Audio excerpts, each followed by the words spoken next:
వచ్చారు, సంతోషం. ముఖ్యంగా ఒక విషయం చెప్తాను, ఈ యొక్క మొత్తం ఎపిసోడ్ లో కనుక నిజాయితీగా పనిచేసి ఉంటే ఏది కూడా ఇబ్బంది వచ్చేది కాదు. అతని దగ్గర ఆస్తులు రికవరీ చేసే సమయంలో కొంత ఆస్తులను దేవస్థానంకు రాయించి, కొన్ని ఆస్తులను కొంతమంది పోలీసు అధికారులు, కొంతమంది విజిలెన్స్ సిబ్బంది, కొంతమంది తిరుమల తిరుపతి దేవస్థానం యొక్క సిబ్బంది, ఇందులో కొంత వాళ్ళు ఆస్తులు వాళ్ళ పేరుతో రాసుకున్నారనే విషయాన్ని, ముఖ్యంగా రాజకీయ నాయకులు కొంతమంది కూడా తమ బినామీల పేరుతో ఈ ఆస్తులు రాసుకున్నారనే విషయం బయటకు రావడంతోనే ఇంత పెద్ద చర్చ మొదలైంది. ఇది న్యాయస్థానం వరకు పోయింది. న్యాయస్థానం ఒక జోక్యంతోనే ఈ రోజు ఒక మనకు విచారణ జరుగుతోంది. మరీ ముఖ్యంగా ఎంత దారుణం అంటే, ఆ విచారణ అధికారిగా ఉన్నటువంటి, ఆ సమయంలో విచారణ చేసినటువంటి విజిలెన్స్ అధికారి సతీష్, అతను చనిపోవడం అనేది అది చాలా దురదృష్టకరం. ఎవరో చేసిన తప్పుకి ఎవరో బలైపోవడం ఏంటండి, ఇది ఇంకా విచిత్రం. ఇప్పటికీ కూడా ప్రభుత్వాలు నిజాయితీగా కనుక పనిచేస్తే, నిజంగా చెప్తున్నాను, తిరుపతిలో మీరు ఎవరిని అడగండి చెప్తారు వచ్చి, ఆ రోజు జరిగిన దొంగతనాన్ని ఎవరు మాఫీ చేసినారు, ఎవరు దీన్ని నీరుగాచేశారని చెప్తే, తిరుపతిలో మీరు వచ్చి కనుక ఒక 10 నిమిషాలు విచారిస్తే మీకు విషయాలు తెలిసిపోతాయి. దీనికి సిబిఐ, సిఐడి, సిట్టు ఇన్ని అవసరం లేదు. తప్పు చేసిన వాడు కూడా అందరికి తెలుసు ఇక్కడ. కానీ ఆ యొక్క తప్పు చేసిన వాళ్ళని గట్టిగా బయట నిలబెట్టి వాళ్ళని దోషులుగా నిలబెట్టే, చట్టం ముందు నిలబెట్టేటువంటి చర్యలు అయితే ఉన్నాయో అవి సక్రమంగా జరగడం లేదు. అంటే ఇక్కడ నిజాయితీ లేదా అని చెప్పడానికి కూడా లేదు. ఎందుకంటే వాళ్ళకు ఉన్నటువంటి పరిమితులు, ఇక్కడ వరకు మాత్రమే మీరు వెళ్ళండి, ఇక్కడ వరకే మీరు ఇన్వెస్టిగేషన్ చేయండి అని వాళ్ళకు ఒక నిర్దిష్టమైన పైనుండి ఆదేశాలు వచ్చినట్టుగానే మేము భావించాల్సి వస్తుంది.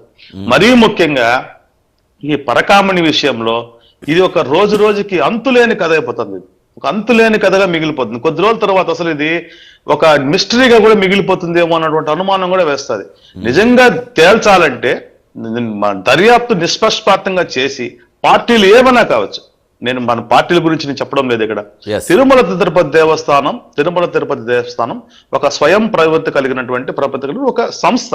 దానికి వాళ్ళతో వీళ్ళతో ఎవరితో మీకు పని లేదు. మీకు తప్పు జరిగింది, మీ సంస్థలో, మా సంస్థకు అన్యాయం జరిగింది, మన సంస్థలో ఒక దొంగతనం జరిగింది అన్నప్పుడు ఖచ్చితంగా ఆ యొక్క తిరుమల తిరుపతి దేవస్థానం అటువంటి పాలక మండలి కానీ, లేకపోతే ఈవో ఎవరైతే వాళ్ళైతే బాధ్యులుగా ఉంటారో వాళ్ళు బాధ్యత తీసుకొని దాన్ని నిష్పక్షపాతంగా నిజాయితీగా కనుక వాళ్ళు ఆ యొక్క ఇన్వెస్టిగేషన్ చేసి ఉంటే ఇంత దూరం వచ్చి ఉండేది కాదు. ఇది మరీ ముఖ్యంగా ఒక ప్రాణం కూడా పోయి ఉండేది కాదు. ఇప్పటికి కూడా రవికుమార్ చెప్పేది మాట ఏంటంటే, నేను తప్పు చేశాను అంటున్నాడు, ఆస్తులను దేవుడికి రాయించాను అంటున్నాడు. కానీ అతను కూడా చెప్పడంలే ఎన్ని ఆస్తులు రాయించినాడు, ఎవరెవరికి రాయించినాడు అనే విషయము రవికుమార్ మాత్రమే తెలుసు.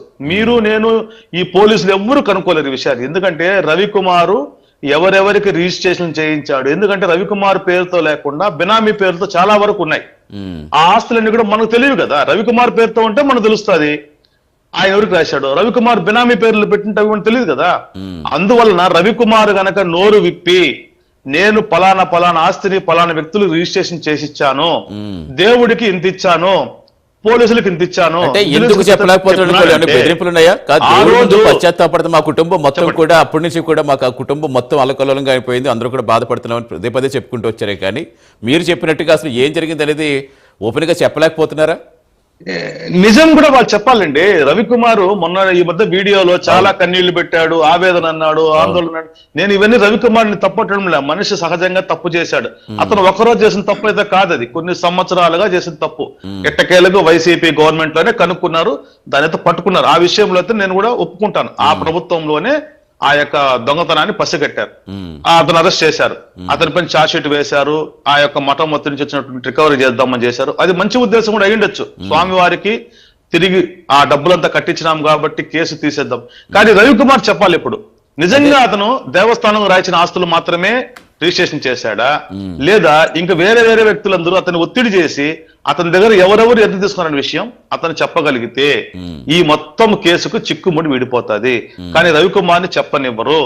రవికుమార్ చెప్పినాడంటే అతనికి ప్రాణానికే భద్రత ఉండదనే భయం అతనికి ఉంది. ఎవరికైనా భయం ఉంటుంది కదా. కాబట్టి తప్పు చేసిన వాళ్ళందరూ ఎవరో కూడా వాళ్ళ మనస్సాక్షికి అందరూ తెలుసు. ఇక్కడ తిరుపతిలో ఎవరెవరు తప్పు చేశారు, వాళ్ళు ఎవరెవరు ఈ కేసులో పాలు పంచుకునే విషయం వాళ్ళందరికీ తెలుసు. పరకామణి విషయాన్ని ఖచ్చితంగా తిరుపతి దేవస్థానం గనక గట్టిగా ప్రయత్నించి గనక నిష్పక్షపాతంగా ఆ రోజే గనక చేసి ఉంటే ఉదరం వచ్చే సమస్య లేదు. Right, ఈ రోజు సురేంద్ర కూడా అధికారులు ఈ రోజు కూడా చెప్తున్నాను, వాళ్ళ పరిధిలు పట్టే పోతున్నారు తప్పితే వాళ్ళు ఒక అగ్రెసివ్ గా గనక వెళ్ళి గనక విచారణ చేస్తే కేవలం నెల రోజుల్లో మొత్తం కేసు ఛేదించేసి దోషులు తీసుకొచ్చి చట్టం ముందు నిలబెట్టవచ్చు. వాళ్ళకి పరిమితులు, వాళ్ళ పైనుంచి అలాంటి ఒత్తిడి ఏదైనా ఉందని కూడా అనుమానం ఖచ్చితంగా వేస్తుంది. ఎస్ సురేంద్ర గారు ఏం చెప్తారు? ఇప్పుడు గిరన్న ఇక్కడ గిరన్న కూడా లోకల్లో ఉండే అతనే కాబట్టి క్లియర్గా చెప్పారు. నేనేమంటానంటే గిరన్నతో నేను ఏకీభవిస్తూనే, ఇప్పుడు ప్రభుత్వం కాదు సార్ పట్టుకునింది, వైసీపీ ప్రభుత్వం కాదు. సతీష్ అనే ఒక నిజాయితీ అధికారి పట్టుకుంటే ఆ